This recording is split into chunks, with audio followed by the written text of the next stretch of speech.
하나님께서 우리에게 주시는 말씀은 요한복음 4장 1절부터 19절 그리고 27절부터 30절. 이 4장에는 사마리아 우물가의 여인 사건 한 가지를 다루고 있는데 전체를 하기에는 너무 많은 분량이어서 두세 번에 나눠서 하겠습니다. 4장 1절부터 19절, 27절부터 30절. 제가 봉독하겠습니다. 요한보다 예수께서 더 많은 사람을 제자로 삼고 세례를 주신다는 소문이 바리새파 사람들의 귀에 들어간 것을 예수께서 아셨다. 사실은 예수께서 직접 세례를 주신 것이 아니라 그 제자들이 준 것이다. 예수께서는 유대를 떠나 다시 갈릴리로 가셨다. 그렇게 하려면 사마리아를 거쳐서 가실 수밖에 없었다. 예수께서 사마리아에 있는 수가라는 마을에 이르셨다. 이 마을은 야곱이 아들 요셉에게 준 땅에서 가까운 곳이며 야곱의 우물이 거기에 있었다. 예수께서 길을 가시다가 피로하셔서 우물가에 앉으셨다. 때는 오정쯤이었다. 한 사마리아 여자가 물을 기르러 나왔다. 예수께서 그 여자에게 마실 물을 좀 달라고 하셨다. 제자들은 먹을 것을 사러 동네에 들어가서 그 자리에 없었다. 사마리아 여자가 예수께 말하였다. 선생님은 유대 사람인데 어떻게 사마리아 여자인 나에게 물을 달라고 하십니까? 유대 사람은 사마리아 사람과 상종하지 않기 때문이다. 예수께서 그 여자에게 대답하셨다. 네가 하나님의 선물을 알고 또 너에게 물을 달라는 사람이 누구인지를 알았더라면 도리어 네가 그에게 청하였을 것이요 그는 너에게 생수를 주었을 것이다. 여자가 말하였다. 선생님에게는 두레박도 없고 이 우물은 깊은데 선생님은 어디에서 생수를 구하신다는 말입니까? 선생님이 우리 조상 야곱보다 더 위대하신 분이란 말입니까? 그는 우리에게 이 우물을 주었고 그와 그 자녀들과 그 가축까지 다 이 우물의 물을 마셨습니다. 예수께서 말씀하셨다. 이 물을 마시는 사람은 다시 목마를 것이다. 그러나 내가 주는 물을 마시는 사람은 영원히 목마르지 아니할 것이다. 내가 주는 물은 그 사람 속에서 영생에 이르게 하는 샘물이 될 것이다. 그 여자가 말하였다. 선생님, 그 물을 나에게 주셔서 내가 목마르지도 않고 또 물을 기르러 여기까지 나오지도 않게 해주십시오. 예수께서 여자에게 말씀하셨다. 가서 네 남편을 불러오너라. 그 여자가 대답하였다. 나에게는 남편이 없습니다. 예수께서 여자에게 말씀하셨다. 남편이 없다고 한 말이 옳다. 너에게는 남편이 5이나 있었고 지금 같이 살고 있는 남자도 네 남편이 아니니 바로 말하였다. 여자가 말하였다. 선생님, 내가 보니 선생님은 예언자이십니다. 27절로 넘어갑니다. 이때 제자들이 와서 예수께서 그 여자와 말씀을 나누시는 것을 보고 놀랐다. 그러나 예수께 웬일이십니까 하거나 어찌하여 이 여자와 말씀을 나누고 계십니까 하고 묻는 사람이 한 사람도 없었다. 그 여자는 물동이를 버려두고 동네로 들어가서 사람들에게 말하였다. 내가 한 일을 모두 알아맞히신 분이 계십니다. 와서 보십시오. 그분이 그리스도가 아닐까요? 사람들이 동네에서 나와서 예수께로 갔다. 아멘. 사람이 자신의 삶 가운데 극단적으로 느끼는 비참함이라는 게 어디서부터 올까? 사람은 언제 가장 비참한가? 어떤 사람들은 별로 내세울 것도 없는 것 같은데 행복하고 즐겁게 살아가기도 하고 또 어떤 사람들은 풍족하게 정말 좋을 것 같은데 항상 조급하고 화가 나 있고 모든 것에 불만스러운 사람들도 있습니다. 사람의 행복이나 비참함은 결국 외면의 어떤 것보다는 내면의 어떤 것에 의해서 좌우된다라고 볼 수 있는데 우리보다 비교 우위적으로 너무 잘 사는 것처럼 보이는 사람들의 삶, 그들의 삶도 사실 그 안으로 들어가 보면 흉측하고 채워지지 못한 빈곤함이라는 것을 가지고 있습니다. 우리가 TV에서 보는 화목해 보이는 부부들, 연예인 부부들이 간혹 뜻밖의 이혼을 하면서 그런 얘기를 해요. 우리는 쇼윈도우 부부였다. 그렇게 얘기를 합니다. 실제로는 비참했지만 그렇지 않은 척 해왔었다는 거예요. 사람은 본능적으로 나의 약점, 나의 부족함을 드러내고 싶어 하지 않습니다. 없어도 있는 척, 슬퍼도 기쁜 척 하는 이유는 자기의 약점인 빈곤한 측면을 남에게 드러내고 싶지 않기 때문입니다. 그 비밀을 자기 혼자만 알고 있다면 그래도 견딜만 합니다. 남을 속이면서 살면 최소한 내가 그렇게 비참한 사람이라는 사실을 드러내지는 않을 수 있습니다. 모든 사람은 한 명도 예외 없이 그런 존재입니다. 내면의 나와 외적으로 드러내는 나는 다른 존재입니다. 내면의 나는 비참하고 탐욕스럽고 더러우며 개걸스럽습니다. 누구의 눈치나 이목을 신경 쓸 이유가 전혀 없는 그런 존재. 그러나 사람들에게 그것을 드러내면 끝장이에요. 사람들에게는 행복하고 깨끗하고 점잖은 모습을 보여줘야만 합니다. 그래서 스스로를 절제하고 제한합니다. 사람들에게 보여지는 대외 활동을 하는 쇼윈도우 인간은 내 존엄성을 지키는 골키퍼예요. 얘가 무너지면 끝장납니다. 완벽한 익명성을 보장받는 익명 게시판에 다는 댓글은 사람이란 존재가 어떤 존재인지를 잘 드러내줍니다. 내가 누구인지 알려지지만 않는다면 나는 나의 정제되지 않은 느낌을 그대로 거기다 표현합니다. 거침없이 비난하거나 조롱하거나 또는 차갑게 쌍욕을 내뱉으면서도 그것이 그가 당연히 당해야 될 당연한 대우라고 여길 것입니다. 내가 거침없이 내뱉은 글에 사람들에게 내가 보여주어야 하는 접대용 이미지는 전혀 손상받지 않아요. 그 익명성이 날 보호해주고 있기 때문에. 오직 나만이 알고 있는 이 내면의 추함이 드러난다는 사실은 그 사람을 최악의 비참함으로 몰아갑니다. 간단한 예를 들어보겠습니다. 사람들이 보편적으로 추구하는 물질이라는 부분이 있죠. 한 사람이 그것에 대한 갈망이 너무나도 강해요. 물질만 있으면 내 삶이 좋아질 것 같아. 물질만 있으면 행복하고 더 이상 아무 소망도 없을 것 같아요. 근데 분명히 전에보다 더 잘 살게 되었는데 이상하게 그 갈증이 사그라들질 않습니다. 그래도 그것을 가지지 못한 내 자신의 비참함을 드러내지는 못해요. 그리고 그것을 추구하고자 하는 내 욕망도 숨겨놓습니다.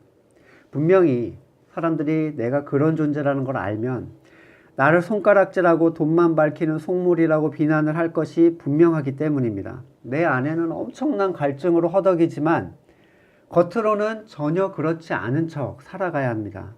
그런데 사람이 이렇게 물질의 갈증을 느끼며 탐욕스러운 존재임이 사람들 사이에서 다 드러났다고 생각을 해보십시오. 그가 맨날 인터넷으로 부자들의 삶을 들여다보고 돈이 많은 사람들의 저택을 즐겨찾기를 해놓고 명품으로 도배한 사람들의 인스타를 팔로잉합니다.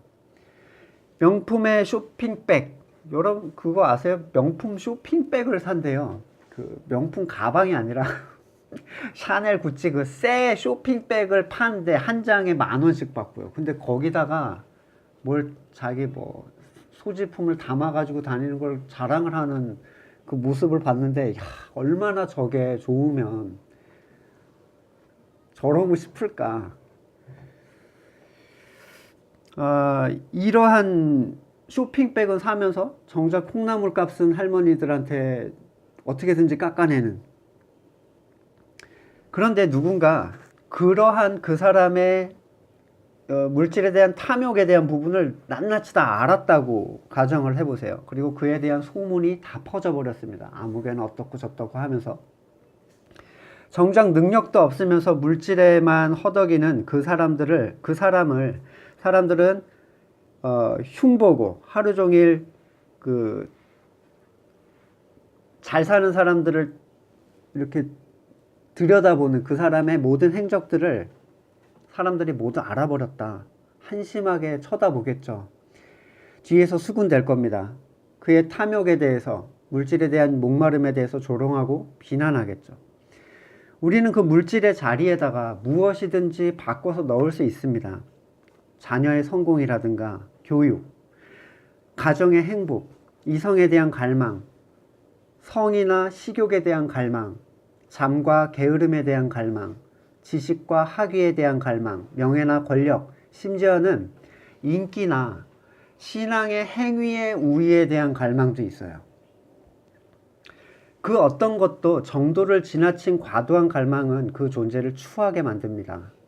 아무리 채워도 속에 아귀가 들어앉은 것처럼 채워지지 않고, 그럼에도 불구하고 자신의 비참한 공허함은 드러내고 싶지는 않은 상태.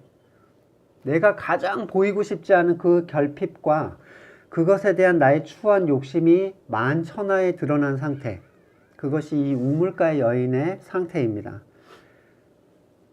제일 숨기고 싶은 그 부분을 온 동네 사람들이 다 알아버린 거예요.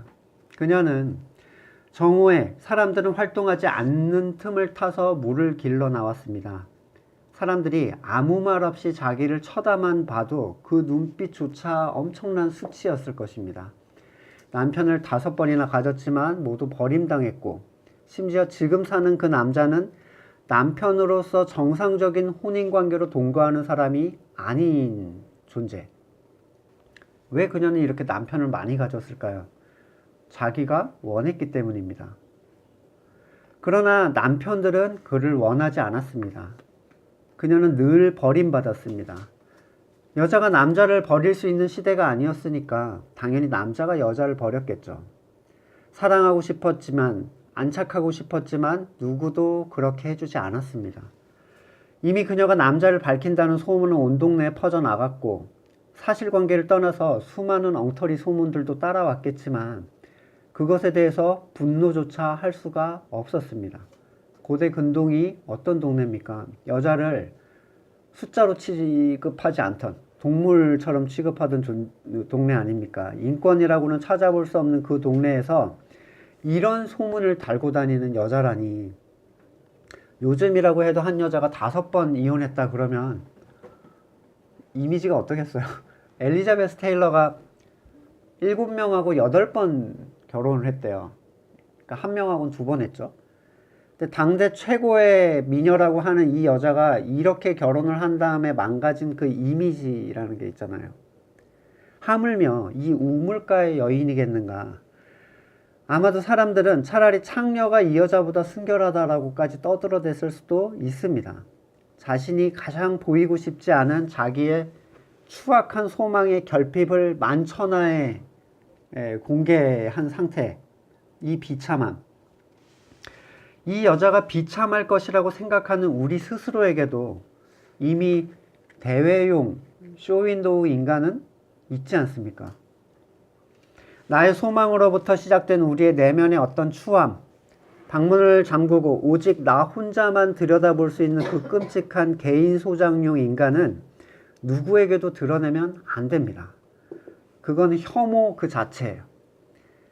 그건 광기 어린 괴물이고 사탄의 친구라고 해도 할 말이 없습니다. 절대로 이것만은 드러내선 안 된다. 허울 좋게 사람들과 웃으며 인사하고 외식적인 행위를 꾸미며 교회 일을 한다고 서 있지만 사실 그 내면은 끔찍하기 이를 데가 없습니다.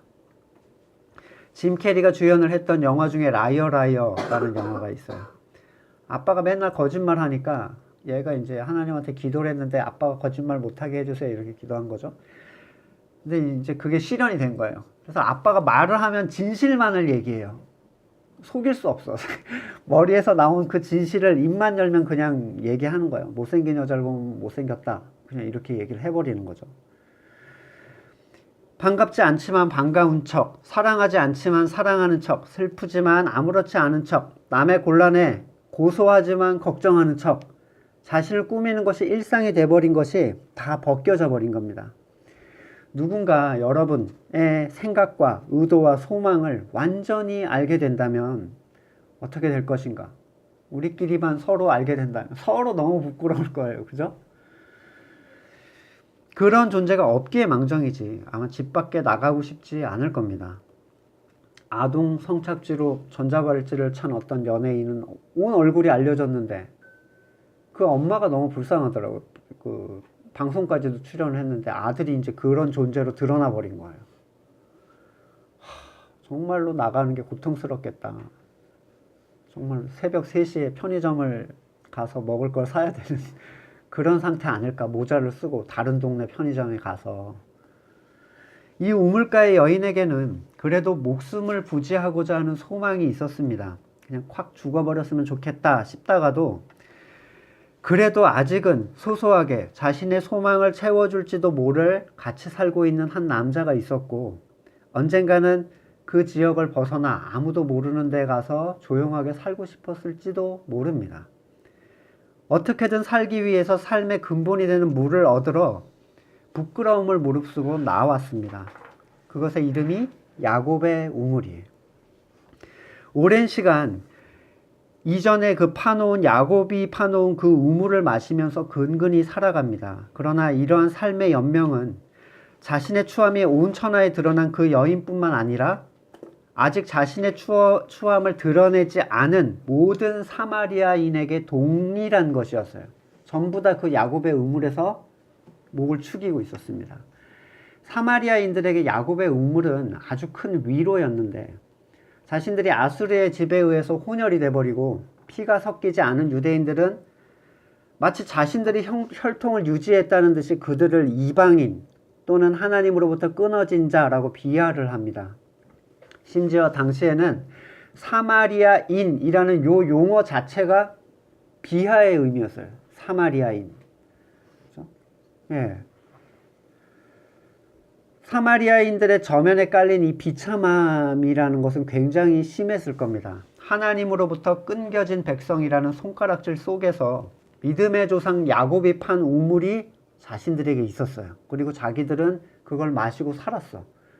큰 위로가 됐겠죠.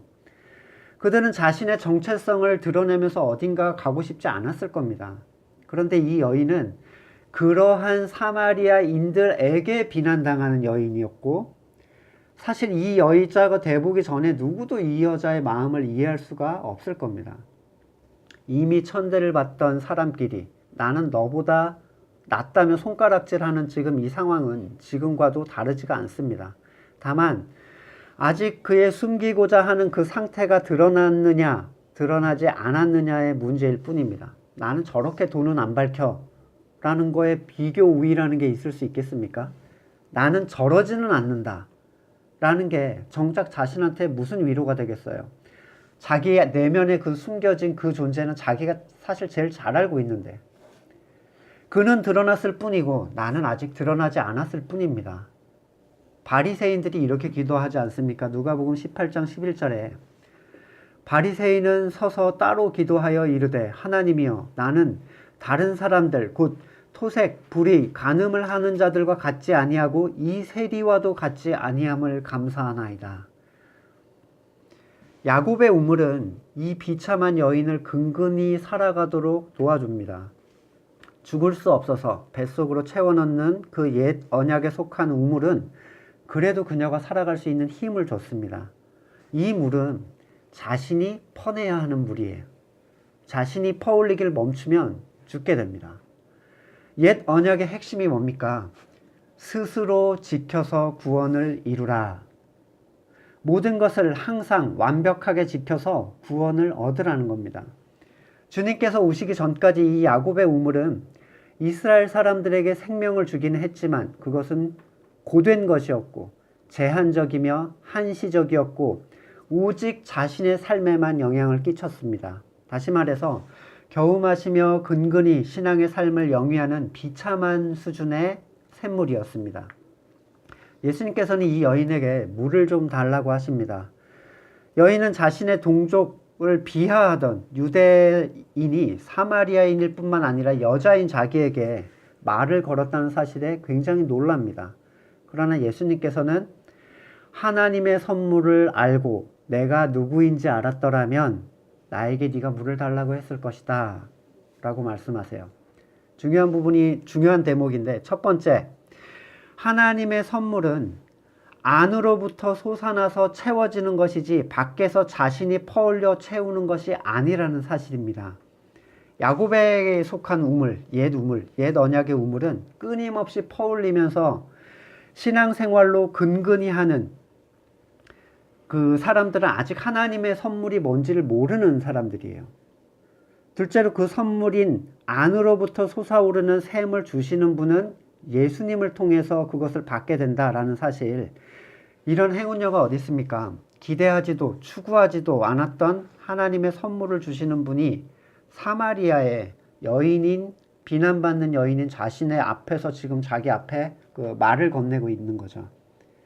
그러나 이 여인은 아직 야곱의 우물에 갇혀 있었습니다. 이 여인은 주님께서 주시는 물이 스스로 퍼올리는 야곱의 우물을 주님이 한 잔 정도 떠주시는 것이라고 생각을 한 거예요. 당신은 두레박인데 이 우물이 50m나 된대요. 지금도 물이 고이고 있다고 하는데 50m짜리의 우물이니까 이 도구가 없으면 퍼올릴 수가 없는 거죠. 주님은 아무것도 가지고 계시지 않았습니다. 정해진 틀과 방식이 없으면 퍼올릴 수 없는 이 물. 날과 달과 절기를 지키고 만지지 말아야 할 것을 피하고 해야 할 것을 해야 하는 정해진 틀이 없는 당신이 어떻게 이 물을 퍼줄 수가 있습니까?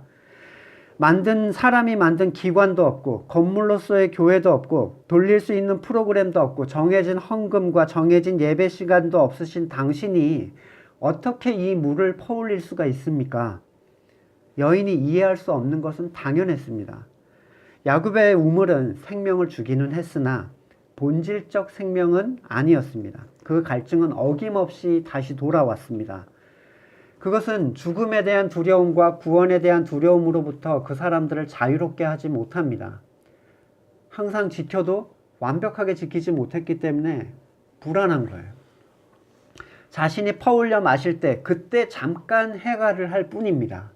그러나 주님의 영생수는 자기의 노력으로 밖에서부터 안으로 들이는 게 아니라 안에서 밖으로 흘러나오는 영생에 이르게 하는 생명수입니다. 하나님께서 행하게 하실 것이다 라는 얘기를 하면 아무것도 하지 말고 가만히 있으라는 말이냐는 의문을 갖는 사람들이 많은 줄 압니다. 그들에게 이 얘기는 주님의 영생수를 얻을 때까지 그러면 야곱의 셈은 퍼올리지 말란 얘기냐, 신앙의 행위는 스스로 하지 말란 얘기냐라고 물어보겠죠. 회개하고 복음을 믿지 않은 사람은 단지 지금의 야곱의 우물을 퍼올리는 그 행동을 멈출 것이냐 말 것인가로 이 말을 이해합니다. 그래서 퍼올리라는 거냐 말라는 거냐, 행하라는 거냐 말라는 거냐. 여러분이 멈춰서 영생수를 얻게 되는 게 아니라 영생수를 얻게 되면 퍼올리는 행동을 멈추게 될 것이란 얘기예요. 그러나 영생수를 얻지 못했다면 죽지 않으려고 그걸 퍼올릴 수밖에 없습니다. 당장 목이 마르고 뭔가 채워야 되니까.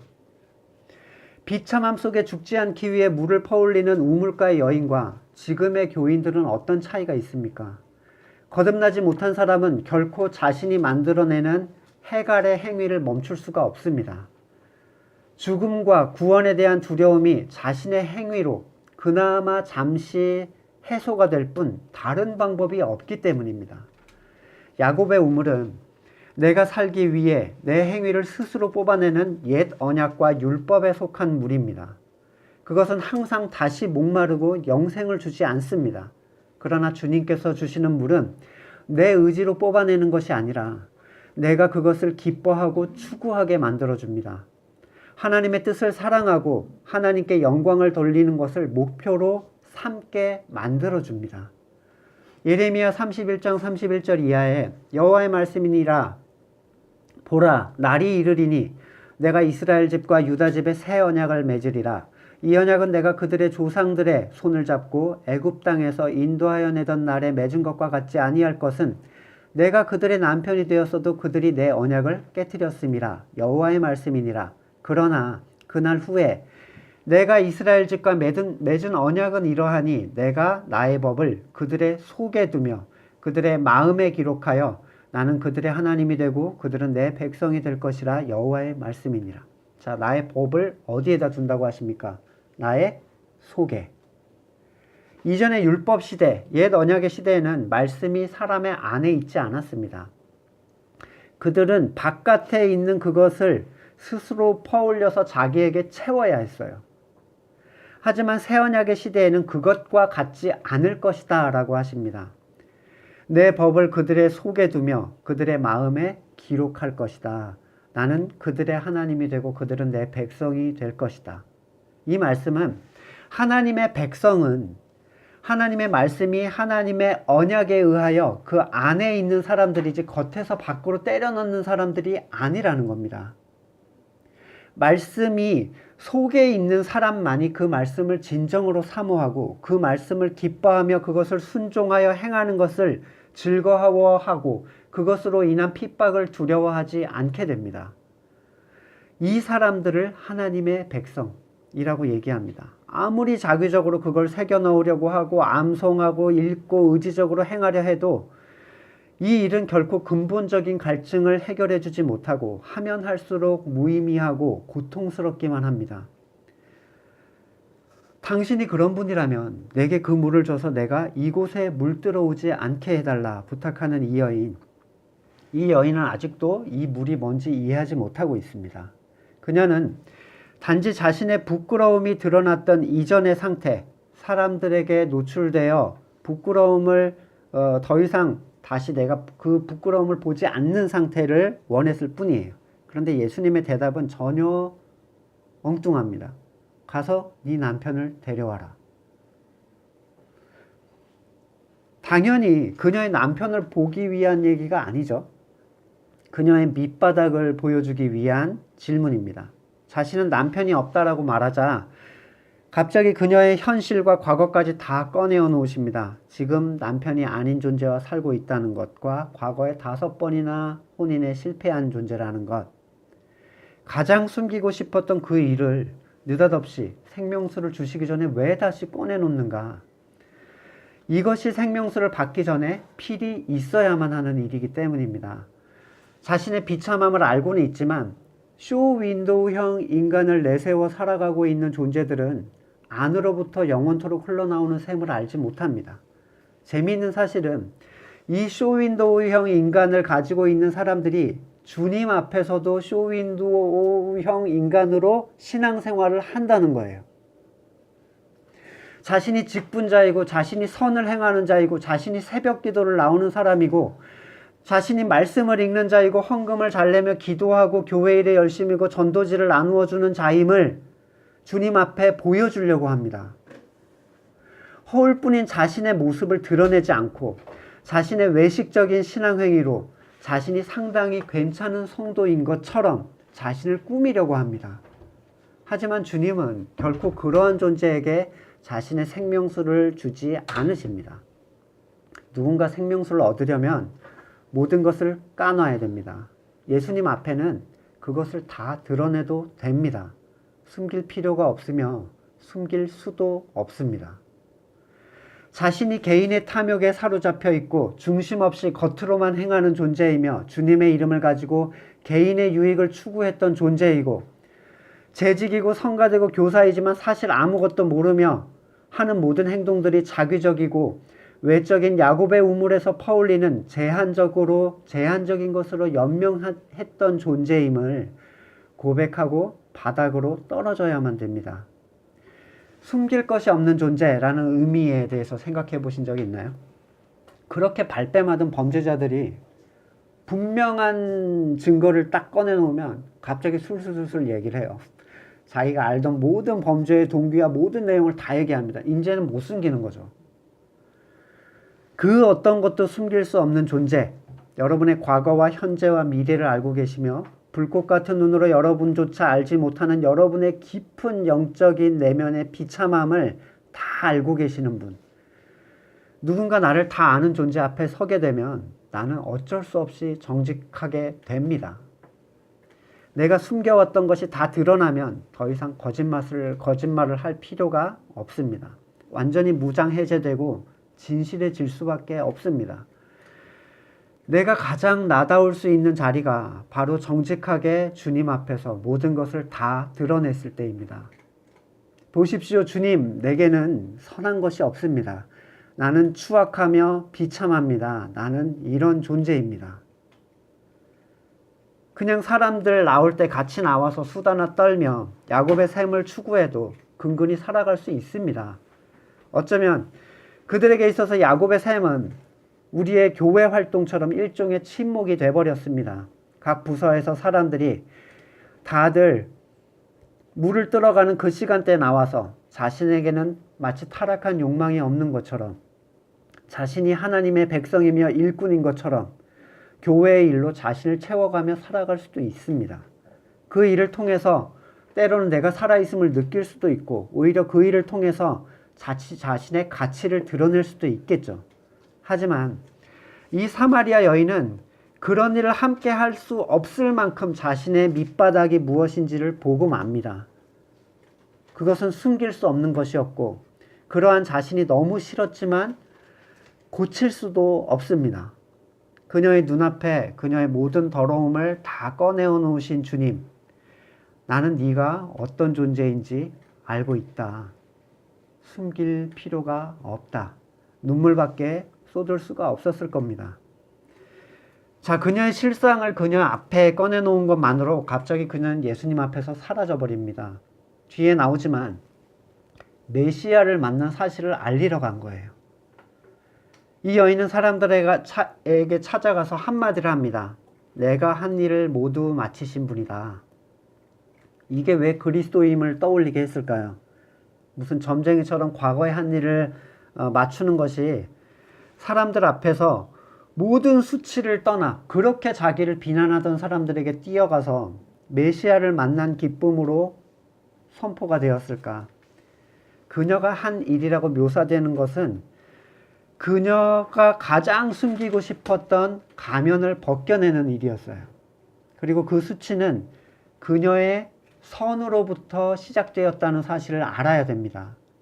자, 그녀의 악으로부터 시작된 게 아니라 선으로부터 시작됐어요. 다시 말하자면 그녀에게 있어서 좋은 남편과 함께 산다는 것은 모든 것을 주고서라도 사고 싶은 그녀만의 선이며 소망이었습니다. 그런데 이러한 선을 추구했던 그녀에게 남은 것은 아무것도 없었습니다.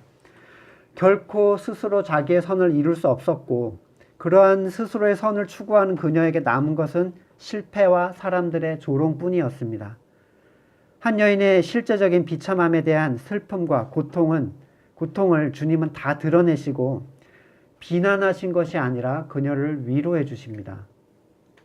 네가 이렇게 쪽팔린 짓을 했었다라는 것을 말씀하신 게 아니라 네가 추구하는 선이라는 게 얼마나 죄악된 것인지, 그리고 너가 얼마나 비참한 존재인지, 내가 의심 없이 추구했던 선이 하나님 앞에서 죄악이었다는 사실을 알게 하신 것, 내가 추구했던 물질이, 내가 추구했던 이성, 자녀의 성공과 세상의 모든 욕망들이 하나님의 선에 결코 들지 못할 뿐만 아니라 스스로 이룰 수도 없는 것이었다는 사실을 주님 앞에서 이 여인에게 알려주신 거예요.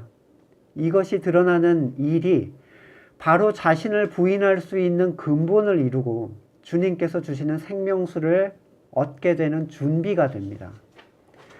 내가 추구했던 선에 대한 탐욕성과 죄악성을 발견하기 이전에는 누구도 안으로부터 솟아나는 영생수를 얻을 수 없습니다. 내가 추구했던 선이 죄였다는 사실을 주님을 통해 깨달아 알게 되는 것만으로 그 안에서 영생수는 솟아나기 시작합니다. 자기의 존재에 대한 죄성을 알아차리는 일이 회개의 근본이고, 그것은 모든 사람에게 허락된 게 아닙니다. 자신의 선의 추구가 하나님 앞에서 죄가 됨을 예수님을 통해 깨닫게 됐을 때 그는 그 일로부터 자유롭게 됩니다. 자신의 헛된 행실로부터 자유롭게 된다는 것은 그것을 막연히 하지 않으면서 멈출 때가 아니라 그것이 정말 죄임을 알아서 하지 않게 될 때입니다. 청소년부의 한 아이가 개인적인 욕망을 하나님께 구하는 것이 아니다라고 제가 설교를 했더니 할머니가 야, 너 키 170까지 크게 기도해라 라는 그 할머니의 말씀에 그거는 기도하는 게 아니라고 했어요 라고 대답을 했대요. 왜? 라고 묻자 몰라요, 목사님이 하지 말라고 했어요. 자, 자신의 사역을 간구하지 않는 게 중요한 게 아니라 자신의 사역을 간구하는 게 왜 죄인지를 아는 게 중요해요. 그것을 알면 그 행동은 멈추게 됩니다. 이 여인이 계속해서 남자를 구하러 다녔을까요? 저는 당연히 아니라고 생각합니다. 이 여인은 복음을 만났습니다. 자신의 세상에 대한 목마름을 신앙으로 채우기 위해서 율법적인 행위, 야곱의 우물로 스스로 채워넣었던 그 일로부터 이제는 흘러나오는 생명수로 자기 자신뿐만 아니라 다른 이까지 채워주는 존재가 됩니다. 그녀는 더 이상 세상에 목마르지 않습니다. 또한 그녀는 더 이상 야곱의 우물, 자기적인 율법의 행위로, 교회의 일과 자기적인 신앙의 행위로 자신의 목을 축일 필요가 없습니다. 안에서부터 그 물이 흘러나오며 그 물이 그녀의 모든 목마름을 채워주고 그녀를 영생하도록 행하게 할 것이기 때문입니다. 여기서 진정한 전도자의 태도가 나오죠. 이 여자는 자기가 무엇을 전해야 하는지 분명하게 알고 있습니다. 하나님의 선물과 그것을 주는 자가 누구이다.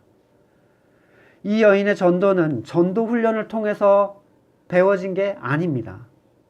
분명하게 자신이 만난 만남과 체험을 전하고 있으며 자신이 선으로 추구했던 그 죄악이 그리스도 앞에서 드러난 그 체험 속에서 살아있는 기쁨과 감격이 생생하게 살아있습니다.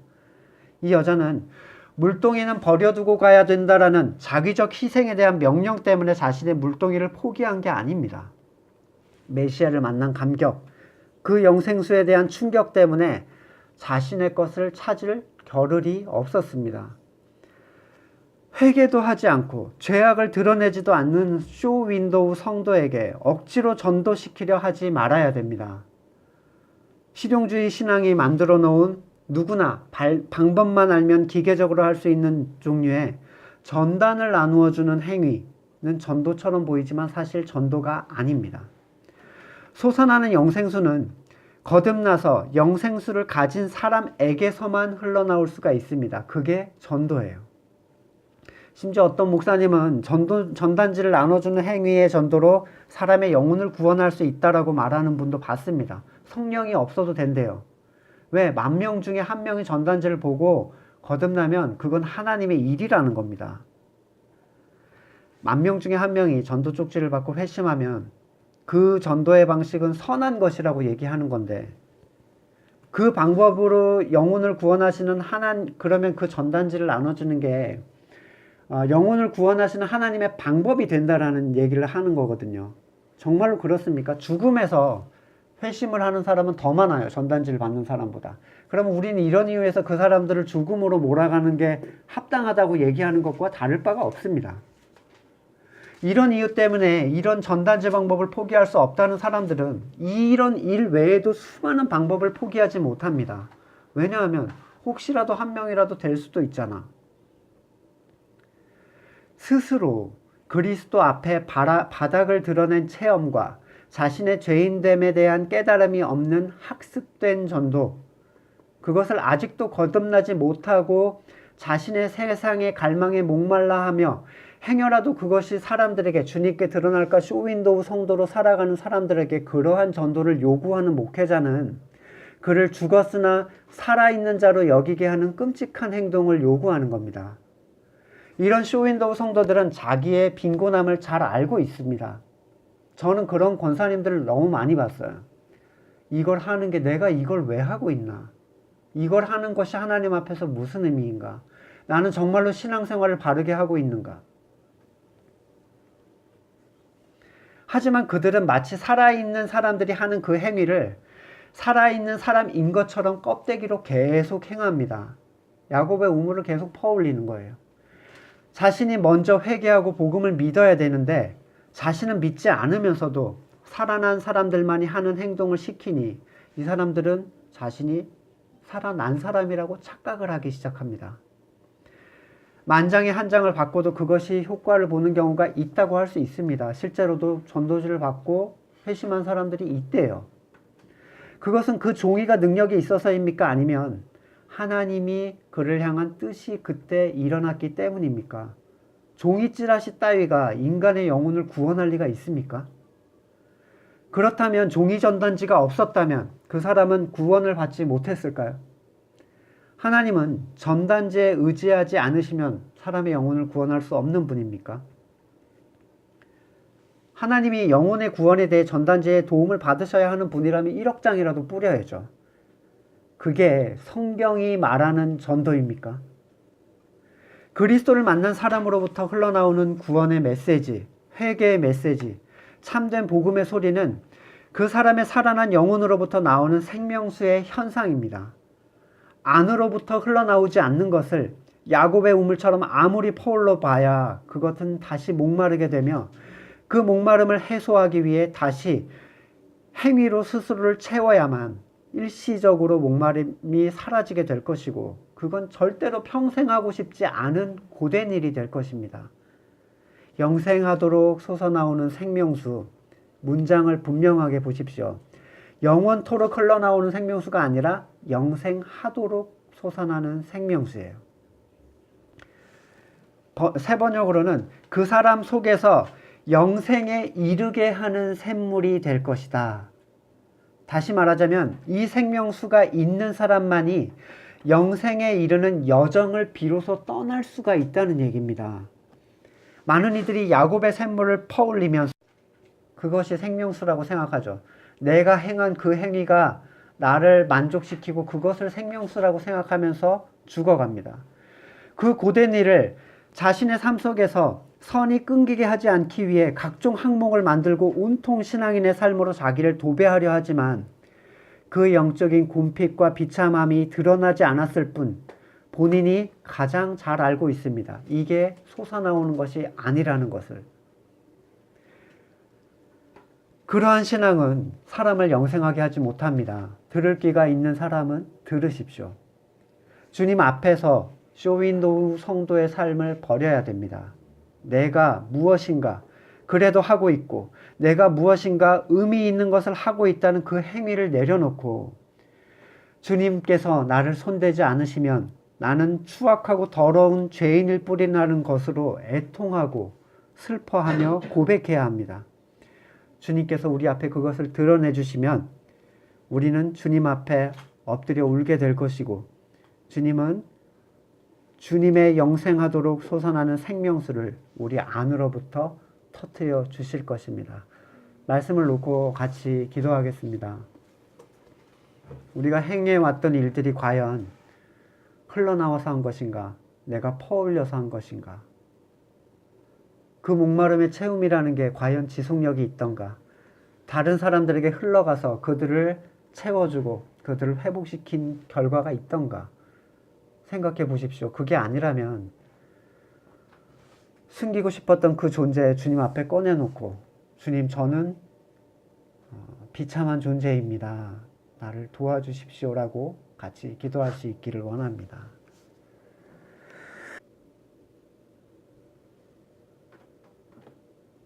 주님, 우리가 주님 앞에 정말로 추하고 무능한 존재임을 고백합니다. 억지로 신앙의 행위를 돌려보고 내 삶을 그것들로 채워보려고 했지만 그때 잠시일 뿐 그것들이 흘러나오지 않는 것들을 바라봅니다. 우리는 무익합니다. 우리 안에는 선한 것이 없습니다. 정직한 마음으로 두레박을 내려놓고 주님께서 주시는 생명수를 얻기를 원합니다. 흘러나온 것들로 우리를 채워주시옵시고 모든 것들이 우리 주변의 모든 것들이 그 생명수에 적셔지게 하시옵시며 열매 맺는 삶을 살아갈 수 있도록 은혜를 베풀어 주시옵소서. 정직한 마음으로 주님 앞에 꿇어앉기를 원합니다. 은혜를 베풀어 주시옵소서. 지금은 우리 구주 예수 그리스도의 은혜와 하나님의 사랑과 성령의 교통하심이 정직한 마음으로 가면을 벗어버리고 주님 앞에 서기를 원하는 주님의 성도들과 그 가정과 모든 일들 위에 지금으로 영원까지 함께 하시기를 간절히 축원합니다. 아멘.